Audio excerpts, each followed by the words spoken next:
And we are live. It's just counting down stuff. Okay. So, again, thank you all for the second day of market days. We are out. The sun's trying to come out, but have a lot of overcast, not as heavily with people today as it was yesterday. Today, we're going to be doing something which we would hope would be a first of a series for us. We're talking about with people with live experience. Link Up just want to encourage people to know that they're not out there by themselves, that everybody's gone through the different challenges with dealing with methamphetamine or any type of other addiction. You will see something soon on our website. We'll have videos like this. We'll give you an option of doing a blog where you can type in your stories because we see it as a part of therapy and release. We will also be doing videos online where we can blur out, just giving you an avenue to express yourself. So with that, I say thank you so much, James, for coming out today. And it's very courageous for you to be able to come out and tell a story. No, everybody's going to do it. I'm very happy that you're going to do it. It's for your own experience as well. Yes. We're all nervous, so we're going to take it very easy and light. Again, those who don't know at this point, Link Up is a program that helps men of color who are gay and bisexual with their journey with methamphetamine, be it with you on it right now or have in the past. We offer you resources and just support, no judgment. We have a 7 days a week hotline from 9 to 9. You'll see all that information on our site a little bit later, giving that info as well.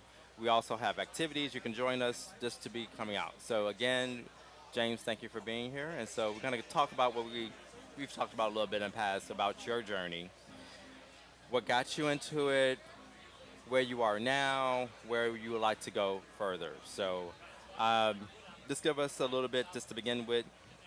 What was your first experience? My first experience was in 2019, I believe, Okay. where I was with a friend who introduced me to another friend, and I started off shooting using, Okay. intravenously. Mm. And the first time I did it, I didn't look back. Like it was in all honesty, it was the best experience that I ever. Euphoric. Yes, Okay. and that alone is what I continue to desire to chase. Okay. I chased that, Okay. but I never got that first feeling Again. again, Okay. and it became like an obsession. All right. And with that, mind you, where were you in your? How old were you then? I was 31, 32. Okay. And where were you in your life with that? Were you I was living on my own. okay? Um, I had a. Um, I don't believe I was working or anything. I was initially I was working, but then once I started, doing. That's where I'm going to go now. It's like, where do you feel that you saw or felt kind of that rabbit hole happening? So how did your life start, and then where did you see some declining happening, I if mean, at all? at first it was pretty normal. I mean, I tried to do it not a lot. Mm-hmm. Like I would say, I would only do it on the weekends. Mm-hmm. But then Friday would turn to Saturday. Saturday would turn to Sunday. Mm-hmm. And then ultimately, then I start making excuses as to why I can't show up, Okay. why I can't be at church, why I Mhm. can't, Right. no longer do the things that I used to do. Okay. And then eventually, I just isolated myself into that world, Right. it consumed me. So you felt yourself pulling in, Yes. not because you had friends calling you, you weren't responding, and things like that. So how did you? What were your excuses with not entertaining your friends before? How did you? I mean, I like slowly like just withdrew and like with the meth world. Mhm. If you're not in the meth world or a part of the Mhm. meth world, you really don't want to associate with people outside of your world. Mhm. It's a small world No. that's getting big, but Right. but it's like my attitude towards it was if you didn't have the same interests as me or drugs and sex, then Right.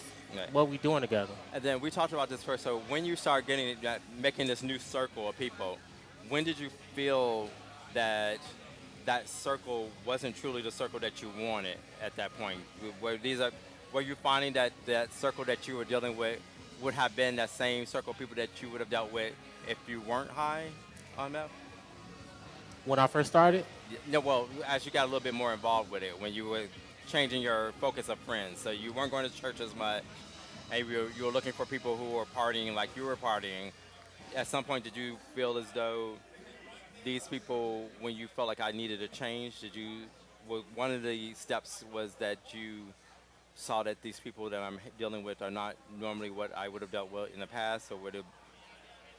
I mean, the specifically the meth crowd, Mm-hmm. like from the experience I had then and how I was, I didn't. There was no need to be around anybody else. I didn't want to be around church people. I didn't want to be around school people. I didn't want to be around people I grew up with because at that time we had nothing in common. Mm-hmm. But as time evolved, I learned how to. I don't want to say balance because that's still like a ongoing. And it's a perception sometimes. Yes. Yeah. Right. But I've learned to not isolate myself Mm-hmm. and just be and let that part consume me. Where, if you feel comfortable, tell me what point did you get to where you wanted to change what was happening, that you wanted to reconnect with society? What happened? Is there anything in particular that happened that you saw, I want to get back connected Oh, with folks? prison. Okay. All Going right. back to prison. Oh, going back to prison. Okay. Yes. All right. Thank you. And it was the fourth time. Okay. And that happened. And when I went there, like, it opened my eyes and made me initially, like, refocus and reprioritize what I wanted to do. Okay. And then, like, I was clean for 844 days. Rare. I mean, but that, I mean, was that during your time in prison? no, you that were was, clean? the prison was 18 months. Okay.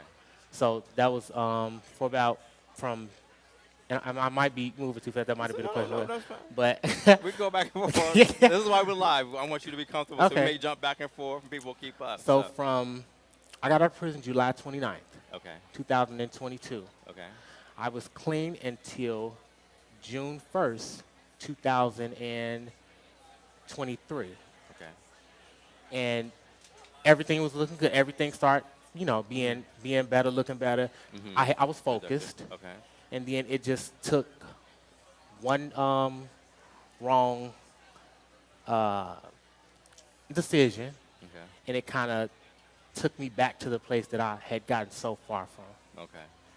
So I'm going to kind of going back and forth. So when you're in prison, were you using, is that being used in prison? Did you have any experience with that while you were in prison? With drugs in prison? Yeah.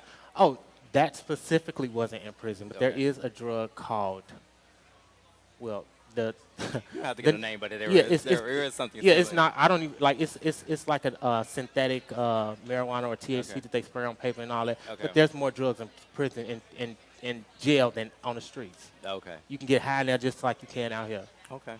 All right. So then, when you got out and you had that experience again, and you were going down at that point, was this the point where you said, "I want to do this, but I still want to find some type of balance," or how can I find a balance? Yes, Okay. because of course, obviously, I was working towards stuff. Mhm. Like I had enrolled to school. I Mhm. was working, had my own place. So the decision for me to use that first time after all the time that I wasn't, because in my mind I said, okay, well, James, this is only one time. Mhm. You can do this. You can handle it. You have a couple of days of, free time. Right. Let's do it. And that caused, that was the one bad decision that kind of, I don't want to say started Snatching the rug from under you a little bit. So are you still in school, or did you finish? I your am. school? Okay. I'm still. I have Okay. one more semester before I Okay. graduate with my associate's degree. I'm Okay. already accepted into a bachelor's program. Congratulations. Yeah. Uh-huh. Thank you. Uh-huh. And so, in our talks, you are also putting a novel together to kind of tell your story as well. Yes. And I've been reading a little bit, not all of it. We'll talk about that another time, but something to look forward to. When you're ready, we'll come back to this and talk about that more. But I think that's going to be a great support for people to see that. And it's also been a little bit of therapy for you, I would think, to put it down in writing, like today, just talking about it out front too. So I again appreciate you being here because I feel like the more we talk about it, we kind of take it down some of the stigmatism behind it and letting people be comfortable with their journey, that you can still be using like many other people, but you can have resources to help you balance as much as possible to keep you going.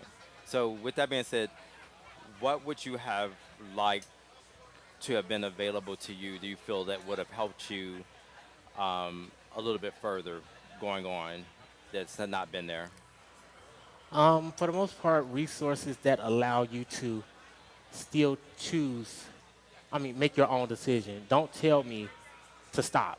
Hmm. Tell me how I can, if I'm not ready to change, Hmm. allow me to, um, like harm reduction. Right. I feel like that's the most important thing because you can't force feed or anybody to do anything. So my personal experience, when I'm using, Hmm. there's nothing you could tell me to make me stop using until I'm ready to stop using. Sure. But you can offer me services where, okay, since you are you using clean utensils? Are you eating? Are you staying hydrated? How can I help you there? Since I know I'm not going to force you to change Right. here. And in that, have you encountered any services, any places that have been offering that? Link up. Okay, see, look at that.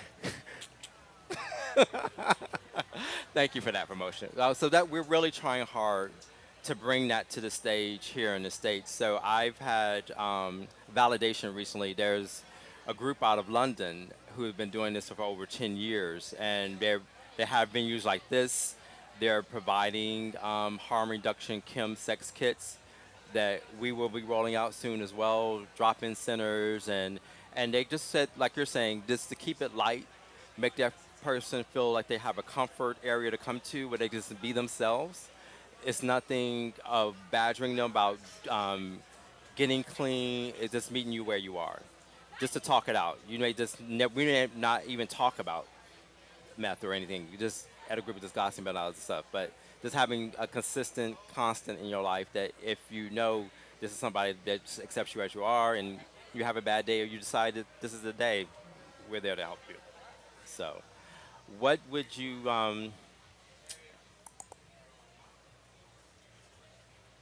and this is about being live. I don't like writing down questions. Keep it. um, if you came across somebody young that started into this, would you feel as though you need to pull them to the side to give them advice, or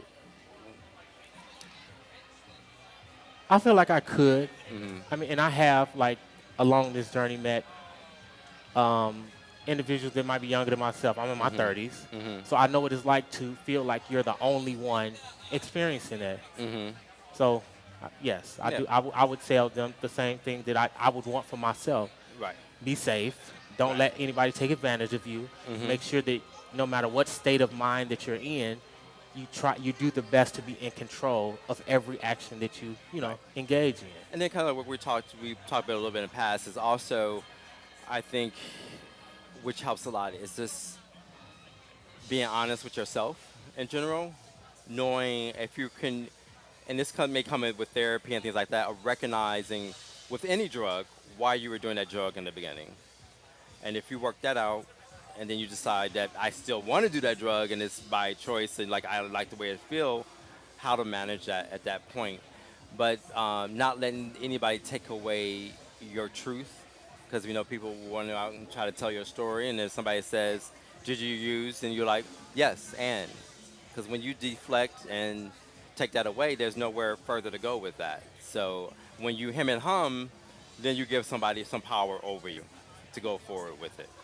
So, and we talked about that before. So Yes. I think that's what I would share with a lot of young people is own your own truth, tell your own story, and then that way you can control your narrative going forward. And a lot of times you just end it because nobody knows.